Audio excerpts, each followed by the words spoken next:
오늘 우리 은혜로 준비된 삼손이라는 제목으로 같이 또 사사기 말씀 계속해서 듣도록 하겠습니다.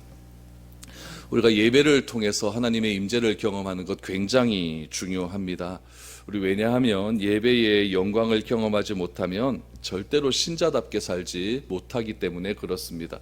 우리가 예수를 믿어 하나님의 자녀가 되지 않습니까? 그렇다면 무엇인가 특별한 것이 좀 있어야 됩니다. 그런데 예수를 믿어 하나님의 자녀가 되었음에도 불구하고 예수를 모르는 사람들과 똑같은 그런 삶의 방식을 살아간다면 예수 믿는 의미가 무엇이 있겠습니까?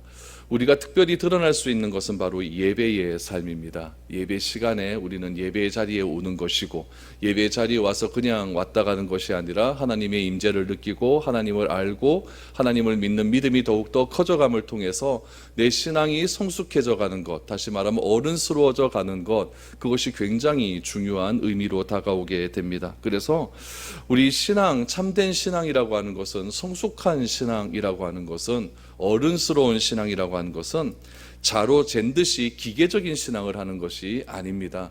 꼭 11시 정각에 와야 되겠습니까? 축도 끝나면 바로 나가야 되겠습니까? 우리가 헌금을 드릴 때에도 우리 11조 정확하게 드리는데, 정확하게 11조 내는 것, 그것만이 내가 하나님께 드리는 전부여야 되겠습니까? 여러분, 기계적인 신앙생활은 여러분 하나님의 영광에 이르지 못합니다. 맡겨진 일은 정확하게 하지만 그 이상이 없다는 데 문제가 있는 것이죠. 나쁜 신앙이라고까지는 할 수 없어도 하나님을 잘 알지 못하는 그런 신앙밖에 되지 않는 겁니다. 그런 기계적인 신앙생활을 하는 사람에게는 전혀 세상과 구별된 그런 삶의 모습이 나타날 수가 없다는 이야기죠. 이런 신앙을 가지고는 하나님의 기준을 가지고 세상을 이길 수가 없다는 의미입니다. 중요한 것은 우리가 하나님의 임재를 경험하는 것이죠. 예배를 통한 하나님의 임재, 예배를 통해서 내가 하나님을 신뢰하는 믿음이 더욱더 자라나는 것, 그것이 내가 느껴져야 된다는 것입니다. 아직 시간이 있을 때, 아직 기회가 있을 때 하나님을 만나는 겁니다. 왜 하나님께서 아직 우리를 데려가지 않을까요? 우리에게 기회를 주는 겁니다. 우리에게 회개할 수 있는 기회를 허락하여 주시는 거죠. 이것이 바로 오늘 우리가 행해야 되는 일이죠. 이런 영광의 경험이 없는 사람은 어떻게 되냐면, 말씀을 듣고 눈물을 흘리는 사람들, 간절히 하나님께 나와 무슨 일이 있을 때마다 기도하는 사람들, 왜 저 사람이 저렇게 행동하는지 도무지 이해를 하지 못한다는 이야기입니다. 하나님의 느끼지 못하는 신앙은 죽은 신앙과 똑같다는 이야기죠. 이런 사람들 봉사할 수도 있죠. 정직하게는 살 수는 있지만 큰 죄는 이기지 못합니다. 큰 어려움의 시험이 닥쳤을 때에 도무지 그 시험을 이기지 못한다는 이야기죠. 아무리 머리를 쓰고 계획을 세워도 한 발자국도 나가지 못한다는 데 문제가 있는 겁니다. 제가 버틴다는 말 많이 하지 않습니까? 인내해라 라고 하는 말 많이 하지 않습니까? 버티고 인내함에도 불구하고 거기서 한 발자국도 나가지 못하는 버팀과 인내는 무슨 의미가 있겠습니까? 오히려 퇴보하는 버팀과 인내는 무슨 의미가 있겠습니까? 내가 하나님 앞에서 하나님을 믿는 믿음으로 내가 버티고 내가 인내하고 있다고 한다면 조금이라도 더 성숙된 신앙인으로서 나아가는 그런 모습이 내 삶 가운데 변화로서 나타나야 된다는 이야기입니다. 오늘 본문의 말씀이 바로 그런 내용입니다. 하나님이 마노아에게 나타나지 않습니까? 마노아에게 나타나신 하나님께서 삼손을 주시겠다라고, 아이를 주시겠다라고 약속을 하셨는데 그냥 주시는 것이 아니라는 이야기죠. 삼손을 주시기는 주시는데 그 전에 행해야 될 일이 있다는 이야기입니다. 그것이 무엇이냐면은 예배 속에서 하나님의 임재를 경험하라는 겁니다. 예배 속에서 하나님의 나타나심을 믿으라는 겁니다. 이 놀라운 하나님의 경험과 임재를 경험하고 난 다음에 오늘 우리가 읽었던 제일 끝의 말씀을 보면은 그제서야 하나님께서 삼손을 주셨다라고 말하고, 삼손이 그제서야 하나님의 영으로 임했다라고 그렇게 이야기를 하고 있습니다. 오늘 그 과정을 한번 살펴보았으면 좋겠습니다. 우리 지난 시간에 마노아가 마노아에게 임한 그 하나님을 도무지 알지 못하여서 당신의 이름이 무엇입니까? 라고 하는 그런 이름도 물어보았을 것이고, 그 임재 가운데 임했었던 그 하나님께서 무엇이라고 하십니까? 하나님께 예배를 드려라. 음식 준비하는 것이 중요한 것이 아니라 하나님께 예배 드리는 것이 더 중요하다라고 말을 하자 마노아가 이제 번제를 준비하는 과정을 지난주까지 살펴보았습니다. 오늘 그러면 그 번제를 드리고 그 번제 번제 가운데 어떤 능력이 나타나고 어떤 임재를 경험했고 그 임재 속에서 하나님이 원하시는 것은 무엇인가 한번 살펴볼 수 있는 시간이 되었으면 좋겠습니다. 마노아가 하나님의 사자의 명령대로 번제를 준비합니다. 그 하나님의 사자의 이름을 뭐라고 했죠? 기묘라고 말을 했습니다. 기묘자라고 불리우는 그분께 신실하고 진실된 번제를 드리기를 원했습니다. 19절과 20절을 보십시오. 이내 마노아가 염소 새끼와 소제물을 가져다가 바위 위에서 여호와께 드림에 이적이 일어난지라. 마노아와 그의 아내가 본즉 불꽃이 제단에서부터 하늘로 올라가는 동시에 여호와의 사자가 제단 불꽃에 휩싸여 올라간지라. 마노아가 그의 아내가 그것을 보고 그들의 얼굴을 땅에 대고 엎드리니라 라고 말합니다. 그럼 마노아는 어느 지파라 그랬죠? 단지파라 그랬죠. 삼손은 단지파 사람입니다. 단지파예요. 그렇기 때문에 이 단지파 사람들은 제사를 드릴 수가 없습니다. 제사장이 있어야 제사를 드릴 수 있는 것 아닙니까? 그럼에도 불구하고 지금 마노아가 제사를 드리는 이유가 어디에 있겠습니까? 마노아가 여호와의 사자를 누구로 알고 있다? 제사장으로 알고 있는 거예요. 제사장으로 알고 있기 때문에 여호와의 사자를 통하여서 예배를 드리면 되겠다라고 생각을 하는 거죠.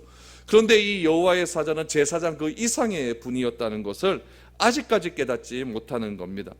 그 여호와의 사자가 마노아에게 무엇이라고 얘기합니까? 준비한 제물을 바위 위에 쫙 놓아라 라고 이야기하죠. 그러자 바위 위에서 이상한 일이 일어나게 됩니다. 바위 위에서 불이 나오게 되죠. 불이 나와서 그 반석에서 나와 제물을 다 태웠다라고 기록합니다. 그런 다음에 놀라운 일이 일어나죠. 여호와의 사자가 어떻게 되었냐면은 제단에서 그 제물이 타고 있는 그 불길과 같이 하늘 위로 올라갔다라고 말을 하게 됩니다. 불같이 하늘로 솟아오를 때에 그 속으로 뛰어들어 하늘로 올라가 버렸다. 다시 말하면 불이 막 타고 있는데 그 불이 하늘로 올라갈 때에 여호와의 사자가 그 불길 가운데 들어가서 같이 하늘로 올라갔다는 이야기죠. 이거 말도 안 되는 이야기가 나오지 않습니까? 말도 안 되는 이야기예요. 그런데 그런 일이 일어났다라는 거죠. 지금 마노아가 경험한 것이 어떤 경험입니까? 하나님의 불이 임하는 예배였어요. 하나님의 사자는 그에게 아기를 주기 전에 무엇을 먼저 허락하셨냐면은 불이 있는 예배, 다시 말하면 은혜가 있는 예배, 감격이 넘치는 예배를 먼저 경험케 해 주셨다는 겁니다. 그것을 어떻게 우리가 알 수 있냐면 20절 하반절에 보니까 그의 마노아와 그의 아내가 그것을 보고 그들의 얼굴을 땅에 대고 엎드리니라 라고 말합니다. 얼굴을 땅에 대고 엎드리다, 이것이 예배예요. 구약에서 말하는 예배는 무엇이냐면 머리가 땅바닥에 닿는 겁니다. 그것이 예배예요. 그것을 월십이라고 이야기해요.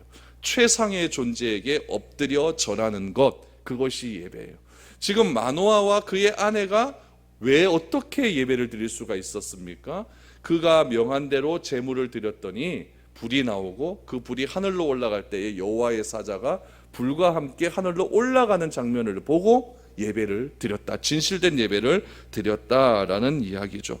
결국에는 이 성령의 불로 임한 그 예배는 어떤 예배였냐면은 마노아와 그의 아내 가운데 있었던 잘못된 죄악들이 깨끗하게 씻겨지는 예배였고, 그들이 진실로 아이를 위해서 간절히 기도를 했지만은 그 기도에 응답이 없었을 때에 실족한 마음도 있었고 섭섭한 마음도 있었지만은 그런 모든 섭섭함과 실족한 마음들이 완전히 쏟아지는 그런 예배가 지금 불 가운데 임한 예배였다는 이야기죠. 특별히 예배의 한 방법을 한번 보시기 바랍니다. 우리 구약의 예배는 어떻게 드리냐면은 성전 안에 성막 안에 불이 있습니다. 여호와의 불이 있어요.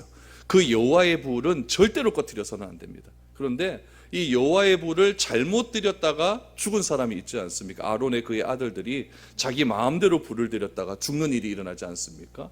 그러니까 이 여호와의 불은 영원히 꺼지지 않는 그런 불이어야 되고, 그 불이 영원히 꺼지지 않는다라고 하는 의미는 무엇이냐면은 이 세상은 어두움 가운데 있지만 빛 대신 하나님이 세상 가운데 밝히 비추어 주고 있다라고 하는 그런 의미가 담겨져 있습니다.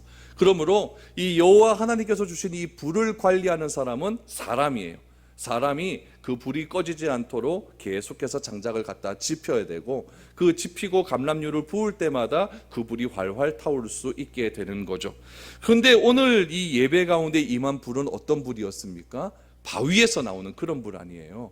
그러니까 하나님의 역사가 지금 진실되게 불로써 임하는 그런 것을 경험하는 일이었다는 이야기죠. 사람의 손을 대지 않는 하나님의 불이 반석에서 나와서 재물을 태우는 그런 불을 경험하게 되었다는 이야기죠. 이것은 자신이 드린 예배에 대한 하나님의 엄청난 응답이었다는 이야기입니다. 구약시대 때 결국 이 제사가 하나님에서 받으셨다라고 하는 것은 연기가 하나님께 똑바로 올라간다는 것을 의미하고 있거든요. 그러면 하나님께서 우리의 예배를 받으셨다라고 이렇게 그 사람들이 믿게 되었는데, 오늘 이 예배는 어떤 예배였습니까? 불로써 임한 예배 아닙니까? 불로써 제물을 모두 태우는 그런 예배가 지금 가운데 임하게 되었다는 이야기죠. 그것뿐만 아니라 불이 어떻게 됩니까? 하늘로 올라가게 되었고, 그 불 가운데 하나님의 사자가 들어가서 같이 올라가는 놀라운 경험을 하게 된 거예요. 마노아는 그 여호와의 사자를 제사장인 줄만 알았습니다. 그냥 제사를 집도하는 그런 분인 줄만 알았죠. 그런데 그분 자신이 불 속에 뛰어들어서 그분 스스로가 제물이 되어 하늘로 올라가는 모습을 그대로 본 게 된 거죠. 이것은 마노아에게서 정말 충격적인 모습이었습니다. 마노아는 이 모습을 보고 그 사자가 단순한 제사장이 아니라 하나님의 영광을 가진 분이라는 것을 비로소 깨달았기 때문에 머리를 땅바닥에 대고 하나님께 참된 예배를 드리기 시작했다는 이야기입니다. 여러분, 예배란 무엇입니까? 예배는 하나님을 위해 내가 무엇을 하는 것이 아닙니다. 양을 잡고 소를 잡아서 대접하는 것이 예배가 아니라는 이야기예요. 예배는 무엇입니까? 하나님의 사자가 우리에게 명하시는 것은, 하나님께서 우리에게 명하시는 것은 우리의 죄성과 불신장을 하나님 앞에서 그대로 펼쳐놓는 거예요. 그대로 펼쳐놓으면은 하나님께서는 그 죄성과 불신앙을 하나님의 불로서 태우시는 것이 예배입니다.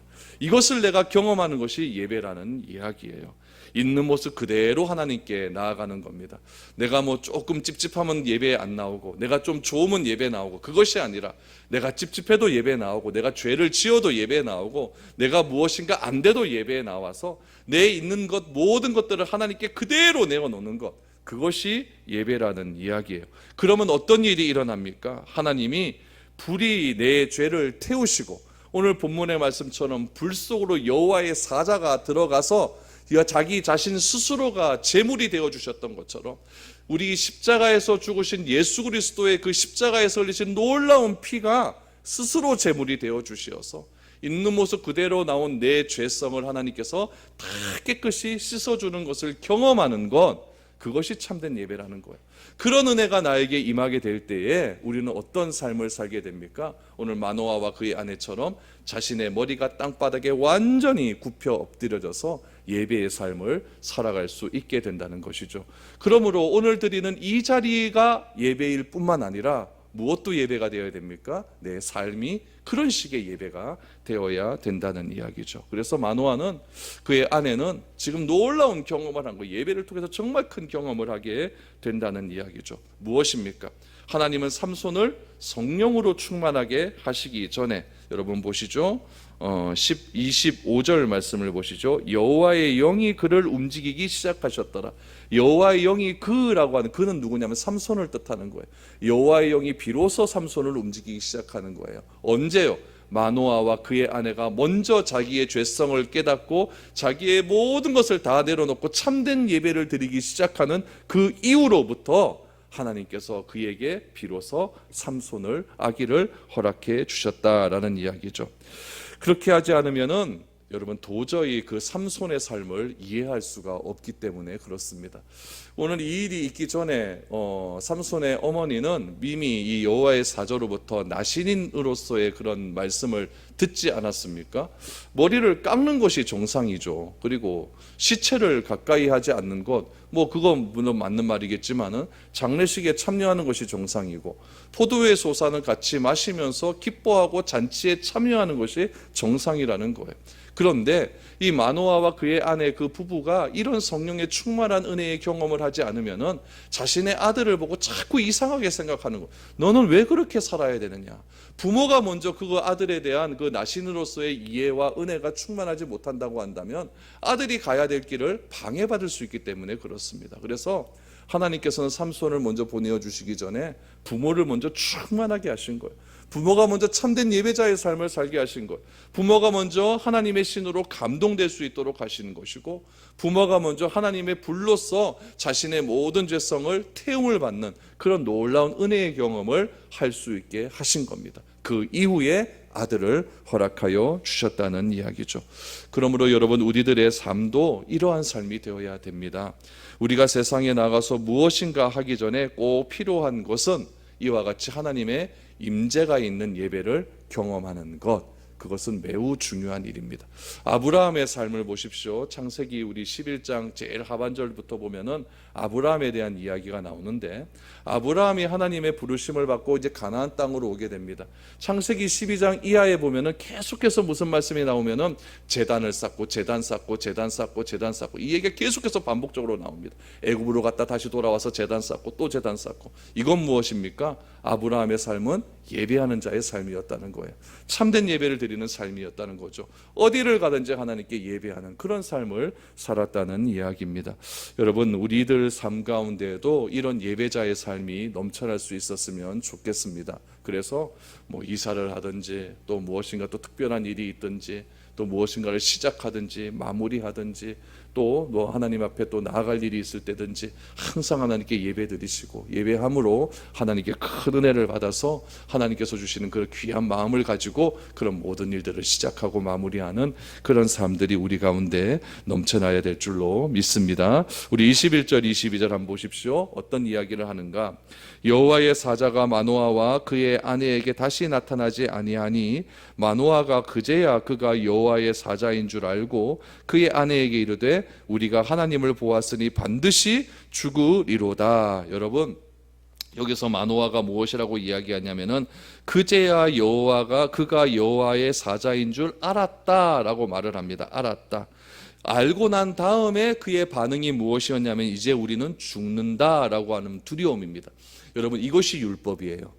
율법은 무엇이냐면, 율법에 정의되어 있는 것은 무엇이냐면은 하나님을 본 자는 죽는다 이거예요. 하나님을 본 자는 죽는다.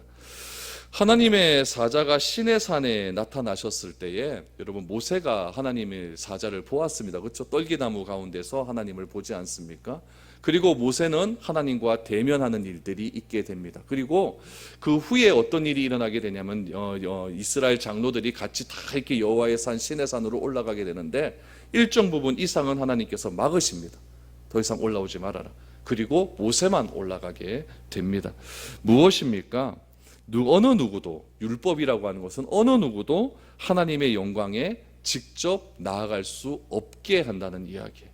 죄된 인간이 거룩하신 하나님께 나아가기만 하면 그 자리에서 다 죽는다는 이야기죠. 그래서 율법에 따르면 무엇이냐면은 하나님께 나아갈 때는 하나님과 사람을 이어주는 매개체가 있어야 됩니다. 그 사람을 누구라고 합니까? 제사장이라고 하는 거예요. 그런데 아직까지 우리 카톨릭에서는 그 제사장 제도를 아직까지 시행하고 있지 않습니까? 이제는 우리가 하나님께 나아갈 때는 그냥 나아가면 되지 않습니까? 그런데 그들은 아직까지 고해성사라고 하는 것을 통해서 중간에 사제를 통해 인간과 하나님 사이를 이어주는 역할을 하고 있는 거죠. 완전한 복음을 믿지 않는 그런 행위들입니다. 여러분, 하나님은 오늘 이 본문에서 일시적으로 율법의 휘장을 찢으신 겁니다. 찢으셔서 지금 하나님 마노아와 여호와의 사자를 만날 수 있는 능력을 허락해 주셨다는 이야기죠. 그래서 그 여호와의 사자와 하나님 마노아를 만남을 통하여서 그 복음의 영광을 미리 마노아에게 체험토록 해 주셨다는 이야기예요. 그런데 이 마노아는 어떻게 하느냐? 그것까지는 아직 모르는 거예요. 아, 저분이 하나님이다라는 것은 알기는 알았어요. 알기는 알았는데 무엇은 넘어가지 못합니까? 율법의 규정은 넘어가지 못했다는 이야기예요. 여러분, 우리도 그럴 수 있습니다. 우리가 신앙생활을 하면서 예배에 참석하죠.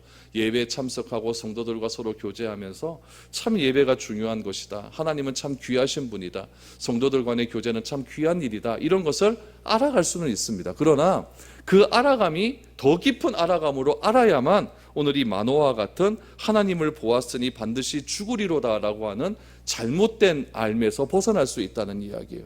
하나님을 보았으니 우리가 죽는다, 율법에서 맞죠. 그러나 예수님의 십자가 사건 이후로는 우리가 다 하나님을 경험할 수 있습니다. 무엇을 통해 경험합니까? 하나님의 말씀을 통해서 우리 하나님을 다 만나지 않습니까? 하나님을 경험하지 않습니까? 예배할 때 내가 예배를 드리러 오지 않습니까? 기도할 때 내가 직접 하나님께 기도하지 않습니까?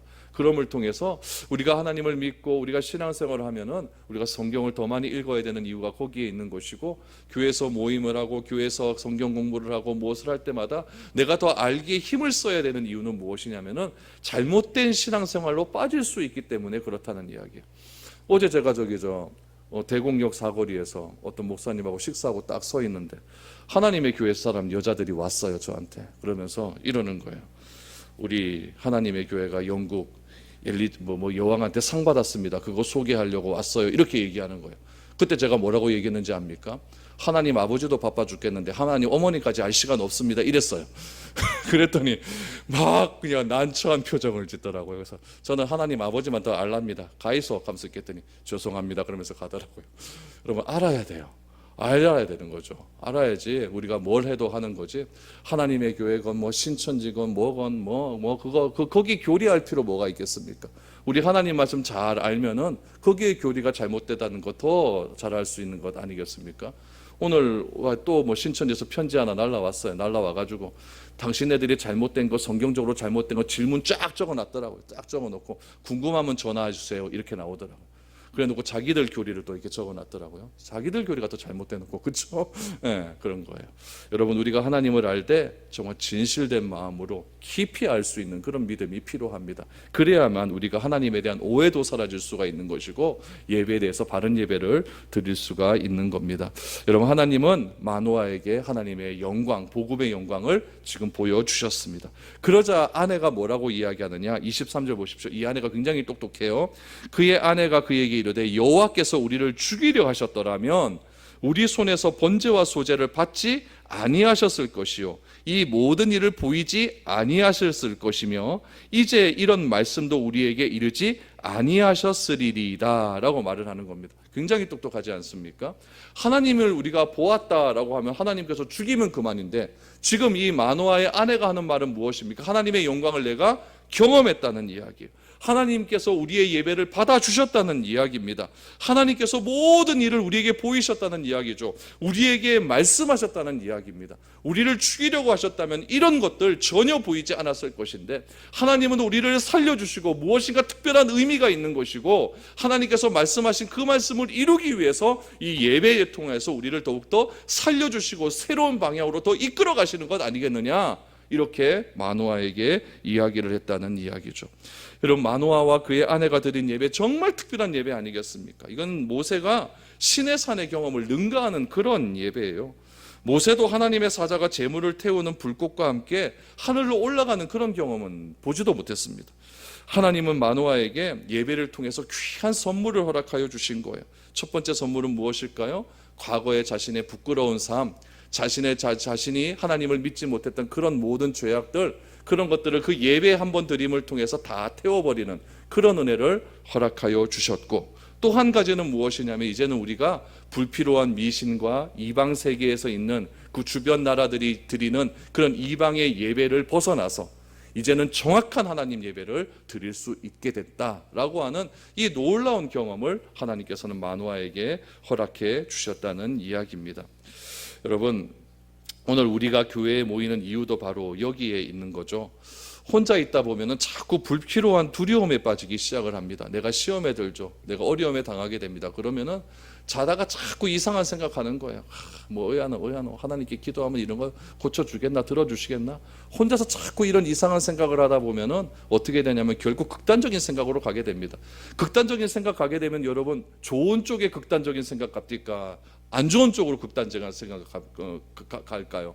우리는 항상 안 좋은 쪽으로 극단적인 생각을 갈 수밖에 없는 거예요. 지금 이 마노아의 아내 보십시오. 마노아를 보십시오. 마노아가 우리는 죽게 되었다라고 마노아 아내한테 얘기하니까 아내는 무엇이라고 이야기합니까? 자기가 받은 은혜를 나누지 않습니까? 서로 나누다 보니까 내가 이런 것들은 잘못되었다는 것을 알게 되는 거죠. 그래서 교회가 중요한 거예요. 신앙생활은 절대 혼자 하는 것이 아닙니다. 내가 받았던 은혜들, 내가 가지고 있는 그런 시험거리들, 내가 가지고 있는 기도 제목들을 함께 나누는 거예요. 함께 나누어서 내가 잘못된 것 있다면 신앙의 선배들한테 배워나가는 것이고, 그 배워나감을 통해서 함께 기도해 주는 것이 바로 교회가 아니겠습니까? 마노아와 마노아의 부부가 서로 나누면서 함께 기도하며 참된 예배를 드렸던 것처럼 이 교회에서 모인 우리 성도들이 해야 할 일은 바로 그런 이야기들이 예배당에서 충만하게 나와야 된다는 이야기예요. 그래야만 여러분 신실한 예배가 될 수 있는 것이고, 그래야만 나의 잘못된 것도 고쳐나갈 수 있다는 이야기입니다. 그 후에 어떤 일이 일어납니까? 이제 진짜 일이 일어나는 거예요.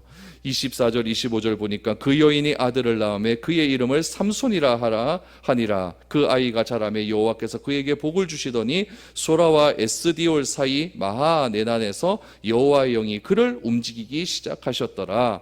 놀라운 예배 경험 이후 누가 태어납니까? 삼손이 태어나는 거예요. 여러분, 삼손의 이름의 뜻 뭔지 압니까? 태양의 사람이란 뜻. 태양의 사람, 태양의 후예입니다. 삼손이라는 이름의 뜻이 태양의 후예라는 그런 뜻이에요. 태양의 사람이란 뜻이에요. 삼손은 여러분 하나님께서 주신 복으로 인하여 은혜 가운데 자라게 되었습니다. 그런데 그 복이 무엇이냐면은 오늘 성경에도 나오다시피 여호와께서 그에게 복을 주시더니, 언제 주셨습니까? 아이가 자랄 때 여호와께서 복을 주신 거예요. 그 복이 무엇입니까? 여호와의 영이 그를 움직이기 시작한 것. 그것이 가장 귀한 복이라는 거예요. 가장 귀한 복이라는 거죠. 우리 같으면 어떤 복이 귀한 복일까요? 공부 잘하고 건강하게 자라고 좋은 사람 만나고 좋은 직장 들어가고 이게 복이라고 얘기하잖아. 물론 그게 복일 수 있습니다. 그거 좀 귀한 복이죠. 이 세상 살아가면서 그런 복 충만하게 누려야 되죠. 그러나 성경은 여러분 그런 복보다 더 우선되는 복이 있다는 거예요.